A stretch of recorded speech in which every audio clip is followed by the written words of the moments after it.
Hello everyone, welcome to this webinar on the critical role that identity management plays in establishing zero trust security in enterprise systems.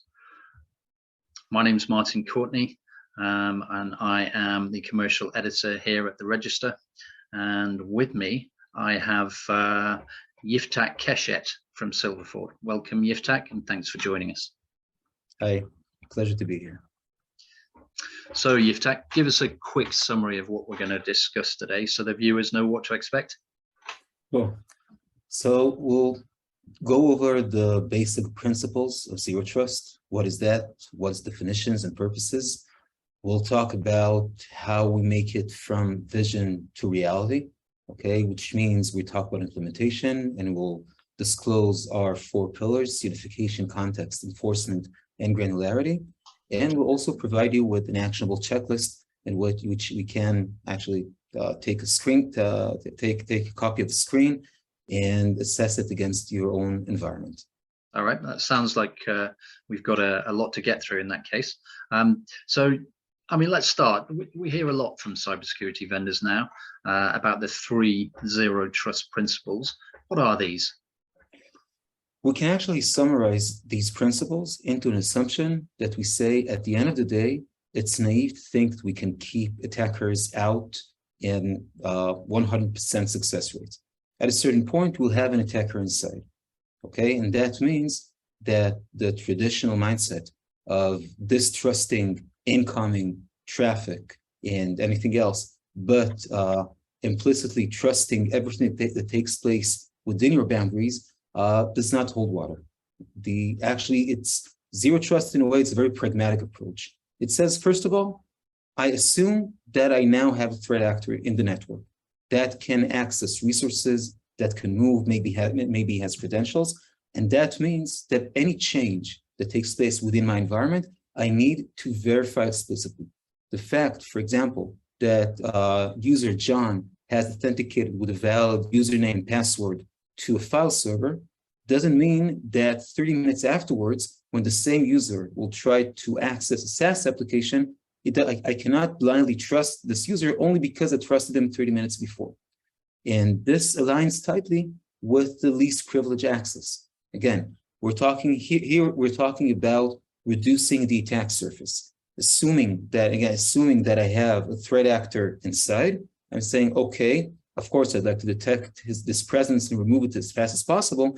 But as long as I haven't done that, let's beforehand ensure that this compromised identity can cause as little damage as possible. Okay, now, and these are the 3 general principles. Okay, you can see them across various categories of cybersecurity. When we're applying them to the identity control plane, it basically means that instead of thinking in terms of network traffic and network segments, we're thinking in terms of authentications and access attempts. Okay, and that's the difference between identity zero trust and any other zero trust implementation that you have today. Right. Okay. All right. And you mentioned, the broadening of the attack surface, because I mean, there are multiple ways that hackers can use stolen credentials to gain unauthorized access to enterprise data and systems. You've highlighted some of the most common here. How dangerous are these? Well, that's a tricky question. I would say that these are very dangerous. Why they are? Because you can, for example, if let's talk about, for example, just accessing SaaS applications. Right, we're all talking about digital transformation, moving to the cloud, and in a way, and we're led to think that this is much more secure than the old physical perimeter that we once had. But unlike the on-prem world, once you have a set of compromised credentials to a user's Office 365, basically this is game over. You don't even have to perform any lateral movement because, in a way, everything is out there for you to go configure new malicious email forwarding rules. Basically, the impact is grave here. The same thing will be if we go to the right when we'll talk about lateral movement. If I, as an attacker, have established an initial foothold on a patient 0 machine, and I was able either to purchase or to scrape credentials of users, local users, service accounts, admin users, whatever. This basically, this is what enables me to, I would say, to escalate this event from just a local breach to an enterprise-wide critical risk. This is, for example, what we see in the last couple of years in ransomware attacks. So I would say, yeah, the implications are grave. And what's interesting about these slides is that typically we won't consider all these attacks as a single category, right? Usually we say, okay, so SaaS applications is for the cloud security team, right? The on-prem is for the endpoint security team. The VPN is the network security team. But at the end of at the end of the day, all of these attack vectors have one common denominator that is actually the empowering factor that enables them to thrive. And this is the fact that the attacker obtained compromised credentials and is using them to access enterprise resources. Okay, all right. And you've got a short animation here that runs through how one of these identity threats works through the system. Talk us through what's happening here. Okay, so you have a user, okay? Could be me, could be you, could be anybody else. And then this user gets compromised. Now, what does it mean that the user gets compromised? It means that a threat actor now obtains these this user account's credentials. It could be the clear text password. It could be a password hash. It could be the username itself. Now, once the attacker has obtained these credentials, he or she can just provide them to the identity provider in place. It could be Active Directory or any cloud IDP or federation, etc. Okay, and by using the legitimate authentication infrastructure of the environment, the attacker can now access any resource. It could be a server, again, SaaS application, database. There are multiple different examples here. Okay, all right.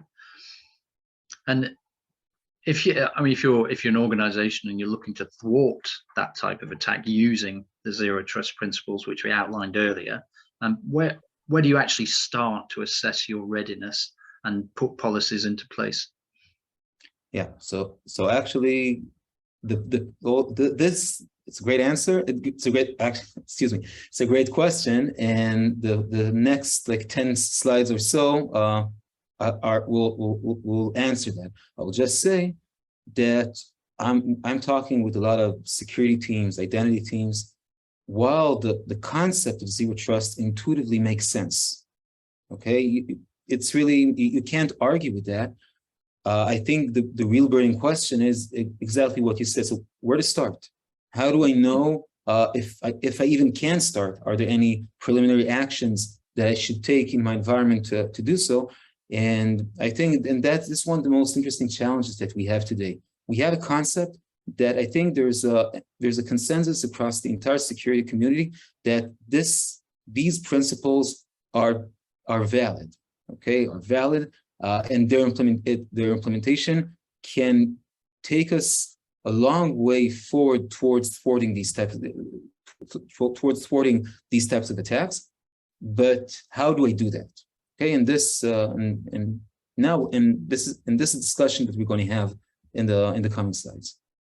We have developed our own implementation framework of identity zero trust, and basically we said let's break down the basic prerequisites in order for you to be able to implement zero trust in your environment.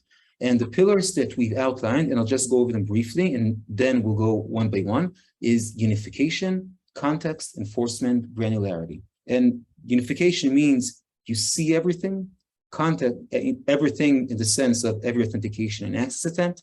Context means that you're able to analyze all this data and make sense of it and understand whether a given authentication is legitimate, benign, or legitimate, suspicious, or downright malicious. The enforcement relates to your ability to actually apply real-time prevention in the case that you've determined that the authentication or access attempt are indeed malicious. And granularity is your ability to fine-tune this set of capabilities based on your operational needs. And the capabilities that these pillars support are the continuous monitoring and risk analysis of every incoming authentication, and translating these insights to actual real-time prevention of these attacks. And this basically is what identity zero trust means. So, okay.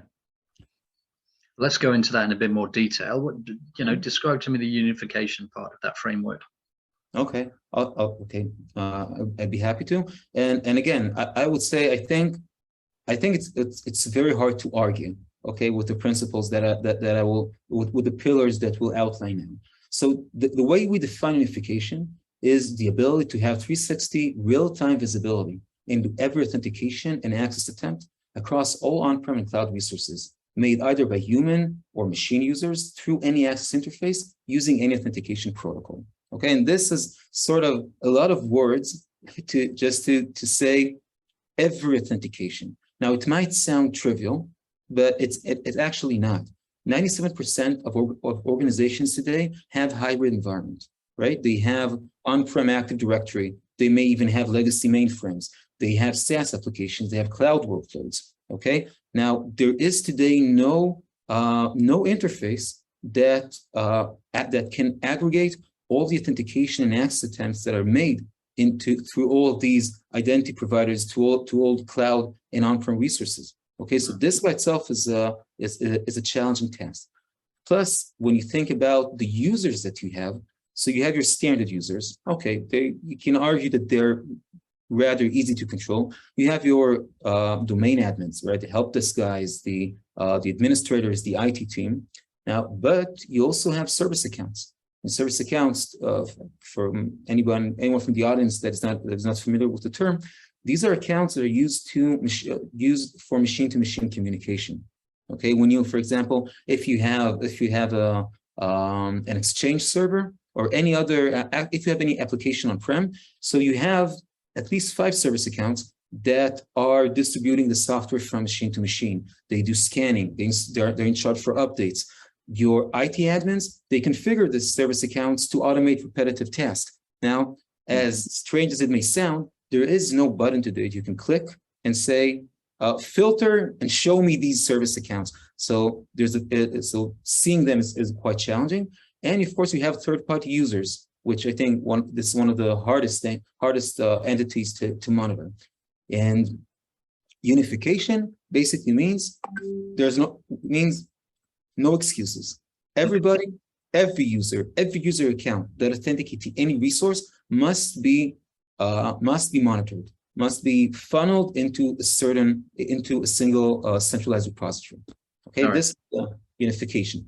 Okay, and you mentioned third-party users there, and I presume that's people who are not members of your organization who may have access to your systems. And the other part of it, and you touched upon it earlier, was that different teams or entities within the IT department, whether it's security or DevOps, whoever else, they may be using different tools to control security as well. And if they're not using the same tool, that's actually quite beneficial to a hacker, because they can go in sort of unseen by one department or one component of that IT team and manage to do whatever they want to do without anybody being able to raise the alert. Yeah, you're absolutely right. Basically, the silos that we have today between all of these different directories, they are for attackers. These are the grand prize. Okay, for example, I think that the best analogy is, suppose you have a bank and you have a security camera outside and inside. Okay, they don't talk to each other. These two security cameras. Now, here comes, I don't know, like a pirate with the wooden leg and stitches and all the outer camera says, oh, this guy, he's dangerous, don't let him in. And then he changes into a 3-piece Armani suit, okay? Goes inside, and the security camera from the inside says, oh, that's great. I mean, he seems like a respectable fellow. They're not talking to each other. And this is exactly what happens today between for example, between Active Directory on-prem and Okta or Ping Federation or even Azure AD. They don't talk to each other, and the implications are grave. So self-assessment. If you ask me, that these are the most important slides here, and I'm really hopeful that you'll find them actionable and useful. So how do I know if my environment it can qualify for the unification requirement? So I'm asking, do I have real-time visibility into authentications and access attempts? Okay, I would argue most of the time the answer will be yes. Okay, unless you're not using any centralized directory at all. Okay, in which case I would strongly recommend you to do so. But the second question here, the answer usually would be no. Is that visibility available to me in a single interface? Okay. Now I know some of you, maybe if you're working in large organizations with a well-staffed security team, you might have configured all the identity providers to send their logs to your SIEM. Okay. And this might give you this kind of simple visibility. It's possible. It's a lot of work, mind you. Configuring, sending, normalizing, ensuring that all the logs are indeed in the same format. Again, not impossible, but this is could be one hell of a project. Can I discern between standard users and privileged users? Okay. You might have this, usually you'll have this partially.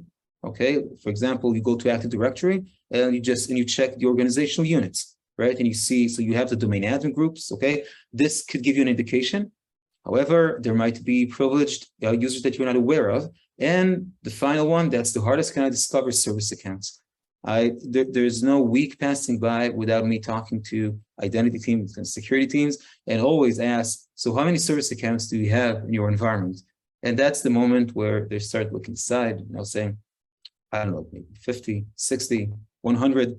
This is, again, as we said before, it's a very challenging task. So these are the questions that will benchmark your unification readiness.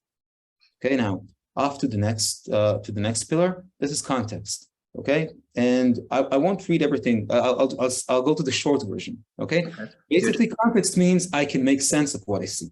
Okay, the same way that we as human beings, we consume data with our eyes, ears, nose, whatever, and our brain can say, okay, I know what I'm seeing now. This is context. Context basically means, and when talking about zero trust, it can mean context means a lot of things. In the context of zero trust, so context means, is this authentication legitimate or not? And remember, we talked about eliminating the implicit trust. The implicit trust assumes that if the username and password match, then it's good. What we say, we assume that it's not, that by definition, it's not enough. Okay, so we need to look at on other parameters. We need, for example, to check to know the baseline of each user. Is when does user John that accesses a file server for the first time in his life, is that legitimate? Is that anomalous? Okay, so it's the ability to make sense and understand for each access attempt, is it anomalous or not? And there are many ways to do that. Okay, you can monitor for protocol anomalies. You can monitor for behavioral anomalies. There are, again, various types, and if we have in the audience people who operate a SIEM, so I'm sure they can definitely enlighten us on how to determine if something is anomalous or not.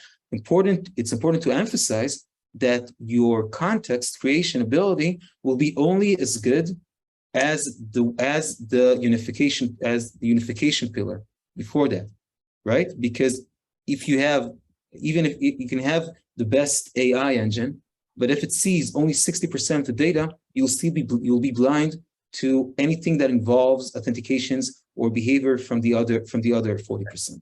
Okay, so what you're saying is you need to draw that data in from as many different sources as possible and be able to see it and compare it into one whole to be able to make any sense of it and to be able to gauge where the threat's coming from and who's likely to be fraudulent or suspicious and who isn't. Exactly. In terms of data analysis, you can think of unification as the ultimate data collection and preparation. Okay, in context, this is where you you take your heavy-duty AI algorithms from the shelf and apply them on the data that you have collected, cleaned, and prepared for analysis. Okay. And the self-assessment: do I have a risk engine that ingests authentication data? Okay, again, it could be a scene, for example. It's possible. I know there are also some XDR products that can ingest authentication logs as well. So again, check what you have in your environment. Do I have several disparate engines that cover authentications? And again, exactly as you said before, if I have several, there's only one right answer, okay, to the risk engine is this, and the answer is I have one risk engine. I have only one risk engine that looks on everything. If I have 5 risk engines looking at 5 different data sets, I'm not 5 times as secure as one might think, but actually it's the other way around. And can my risk engine determine reliably whether a given authentication is legitimate or malicious? Okay, and I will tell you, this is a task that many risk engines falter with, because it's very hard to say, I have user Jill connecting with PSExec from machine A to machine B, okay? And let's assume that this user Jill is an admin. Now, how do I know? How do I know if this is the true admin troubleshooting a remote machine, or an attacker that uses the compromised credentials of our admin Jill? Okay, so again, these are challenges that security teams are doing very good job in solving. I would dare say, even like as a spoiler, that in most aspects, this is still this is yet an unsolved challenge. Right. Next pillar is enforcement. Okay, and again, this really makes sense, right? We've collected all data in the unification, we've analyzed it in the context. Now we say, okay, we know that this authentication is malicious. Okay, what do? And this is where the enforcement comes. The enforcement is your ability to block malicious authentications in real time. In real time, it means that when the attacker has provided those compromised credentials, this is the place where you place your blocks. And in a way, this has been been extremely challenging in the identity domain. I think the best way to understand it is to compare to other security categories. So, for example, in the endpoint protection, so the EDR or XDR or whatever it is called today, it says, okay, this running process is malicious. Okay, I know it's malicious because it touches many data files and tries to encrypt them. Okay, but so that's great, but it's not enough, right? The EDR also says, because I know that this process is malicious, I'm terminating it. I'm blocking it. This process will never be able to conclude its execution. Okay, or if I'm a firewall, I'm saying this outbound traffic is definitely malicious, and I'm blocking it.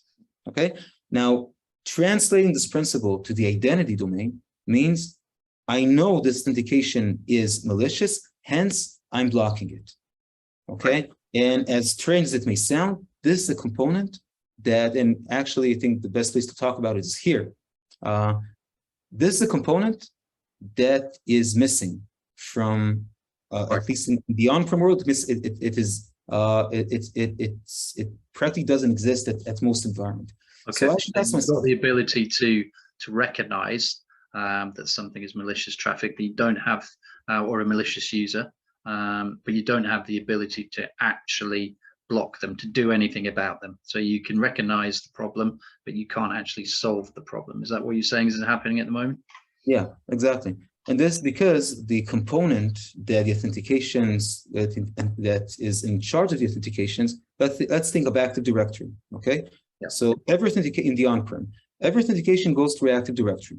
Now, Active Directory doesn't have the ability to say this is malicious, block it. Like if the if the username and password match, Active Directory will always let this authentication take place. Okay, and it doesn't natively support any advanced security controls.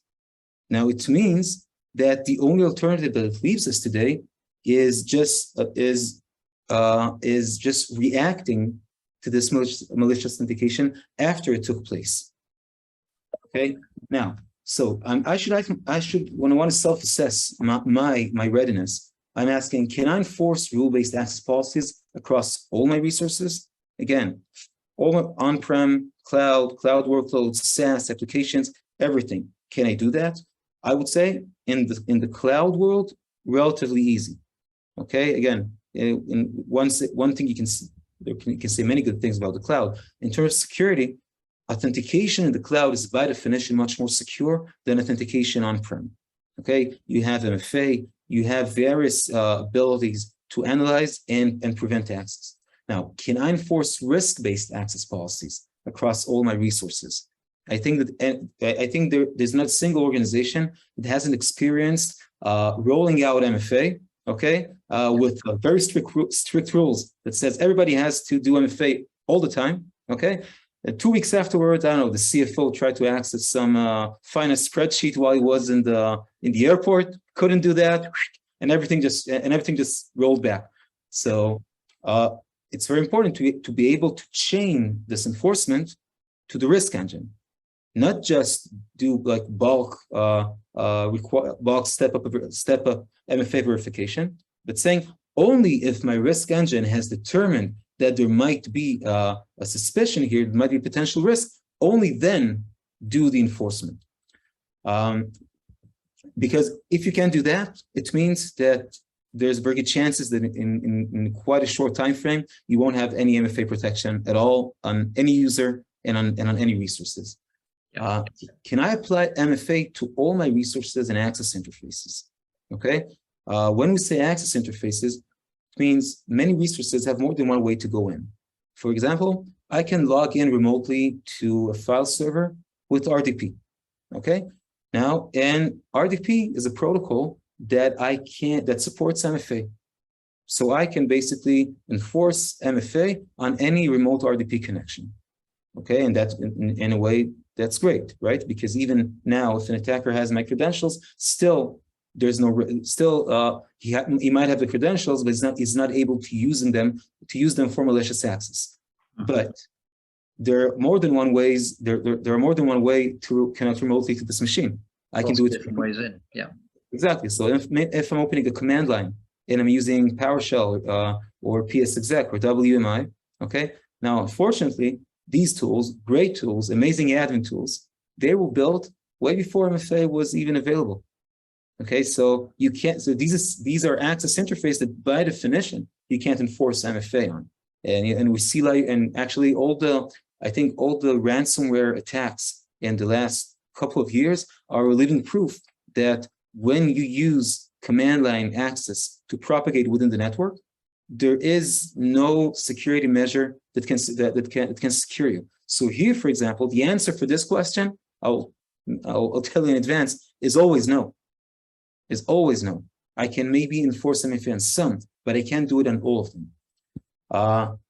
It probably should be, can I block malicious authentication in real time? And again, this is exactly what we've talked about before. So these are this is the enforcement checklist. That it's definitely a prerequisite to implementing identity zero trust in your environment. The fourth pillar is granularity, and this is basically taking all the set of abilities that they have and work with it in a way that makes sense from an operational perspective.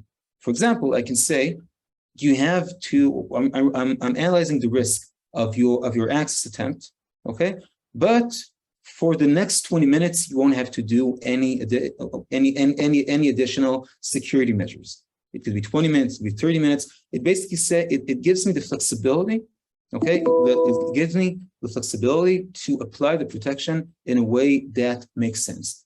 I would say it's an important pillar, but it's sort of overarching all the three ones. It's my ability to use them the way that actually suits my workforce's needs.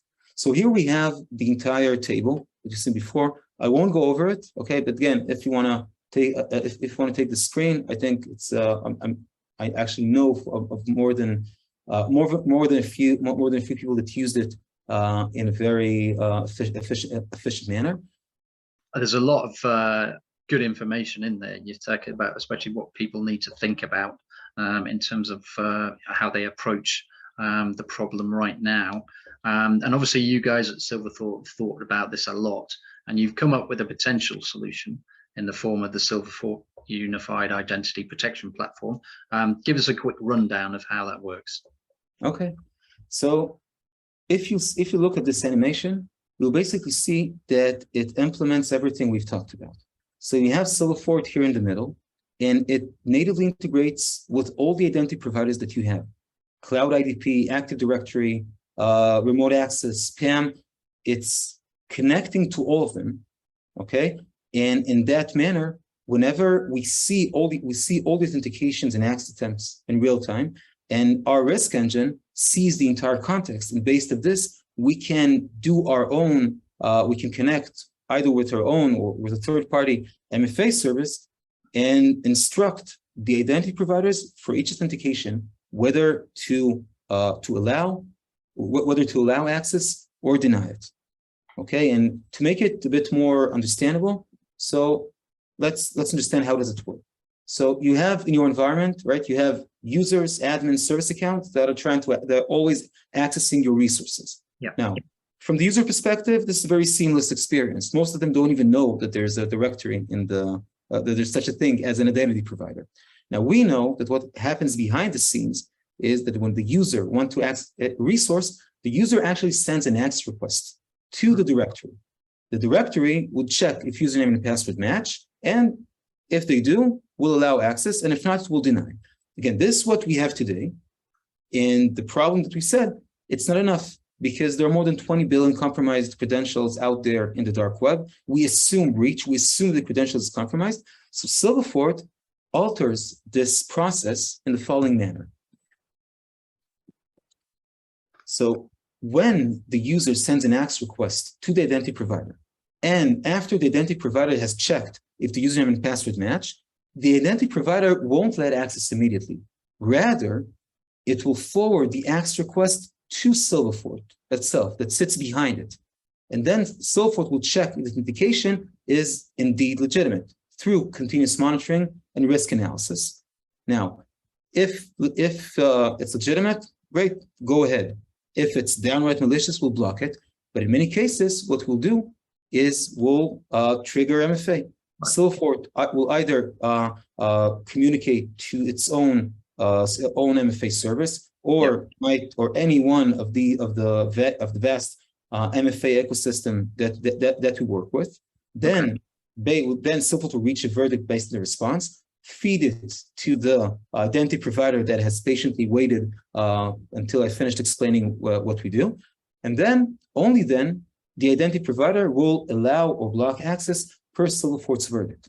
Okay. So you see here that this is again by design. You have unification because you see all the directories. Okay, you have the context. I won't go into the algorithms that we use, but we have actually very good ones. And I think in terms of technology breakthrough, because we talk with the identity providers, what we get is the access request. So it doesn't matter if the access request was done by Kerberos, LDAP, NTLM, SAML, any protocol. It doesn't matter if it was with command line or with RDP, because all of this takes place here. But we talk with the directory, and the directory simply sends us the authentication packets that says user X is logged in to resource Y and is now trying to access resource Z. Okay, all right. This is the beauty. That's a real beauty here. Now, all right. So you're essentially saying there that we think this user access might be suspicious. We're not absolutely certain, but we think it might be. So we're going to request an additional form of verification via MFA to give us a better idea or not. Is that the case? And if so, how long does that check take in terms of what the end user sees, because you gave the example earlier of the CIO not being able to access that spreadsheet and giving up on MFA as a result. So they're going to get very frustrated if that adds a significant amount of delay. But I'm assuming it's all done in not real time, but it'll be done pretty much in seconds rather than minutes. Yeah, it says near times. It's not even 2 seconds. It takes much more time to explain it than the actual for the actual process to take place. And if we come to think of it, MFA, okay, and I think I feel I don't have a problem to say it because we did invent MFA, right? Yeah. It was invented way before. It's really ingenious in terms of security, because think what's the biggest burden on security teams? It's the amount of alerts that they get. They're like standard SOC team gets to like 30% of the alerts every day. Now here, let's think if it's a true positive. First of all, the immediate response is crowdsourced to the entire workforce. It's not even the security analyst that has to deal with it. But the minute we have our, for example, CFO clicking no, saying no, I didn't try to access this resource. In this exact second, the security team gets immediate actionable information. They said, okay, we know for sure that this guy's credentials are compromised. We know for sure what machines are under attack. So it's an amazing time saver. And also think on the price tag of false positive. The price tag for a false positive alerting is 30 minutes waste of time from the security team, plus reduced confidence in the next alert that the product will generate. Yeah. Here, the price of false positive is 2 seconds from the CFO's time. So again, so it's definitely a no-brainer. Okay, so I suppose the big question is how effective the solution is against stopping a typical identity-based attack. And you've got a good example here of what happened with the Colonial pipeline ransomware attack back in 2021. So talk us through that and tell us how the Silverfort solution would have stopped it or did stop it if this is a real-world example of a customer. Okay, now, so Silverfort didn't stop it because we weren't installed at Colonial pipeline. And if we were, I doubt if I would have told you the story or if the speech would have even taken place in the first place. But let's go over the attack, okay? Yep. So step by step, the initial access was done through compromised credentials of inactive VPN account. Yeah. Okay. Then after this initial compromise, there was lateral movement using the combination of PSExec, which is a command line tool, and RDP. Now, once the attacker has maintained a foothold on the domain controller, now he was able to spread the malicious payload to thousands of, I think even more, of machines by planting it in a network share. Okay, yep. And only then, at the fourth stage, the ransomware was actually executed. So what it means that compromised credentials were used at the first step, the second step, and the third step. Okay. Now let's assume that we would have Silverfort in place. So yep. Silverfort, and if you remember the cool animation that we've seen like 5 minutes ago, so we are connected to any component in your environment that does any kind of identity verification. So we can connect. We are connecting to your VPN. We're connecting to your Active Directory. So what if you had Silverfort in place? So the initial access wouldn't have been possible because again, a simple MFA policy on the VPN connection would have prevented it. In a similar manner, a very simple policy. People like to talk about AI, machine learning, which is great. But think about a very simple policy. Okay, whenever admin credentials are used from a non-admin machine, okay? When they're used not from the admin machine, but from any other machine, prompt MFA. This is very, very simple policy, and it will actually, and it would have blocked this attack completely. Actually, it would have weed out most of the ransomware spread attacks that we see out there. Same goes also with network share. Most people don't consider network share as an authentication at all. Right? Because you open the UI and you double click. So the only difference for you as an end user is that it has a double slash and not a single slash. But what actually happens behind the scenes is you have a protocol called CIFS that uses your credentials to perform an authentication. So basically, Silverfort in place would have prevented the four credential-based vectors that this attack has utilized. Okay. All right. Okay. And I'm assuming you at least pitched at Colonial Pipeline if you didn't manage to sell them anything. I know you can't tell me either way, Yiftach, that's absolutely fine. But I suppose what that leads in, I mean, you know, in terms of the customer challenges, just in terms of understanding what they need in the first place, just give us a quick summary, because you know, you've got the unification part of that, got the enforcement part and the context and the granularity, but that you've got to spread those things and take into account all sorts of you know, different components that are already there on premise or in the cloud, like siloed, existing siloed identity access solutions, legacy applications, command line access. This is complicated stuff, isn't it?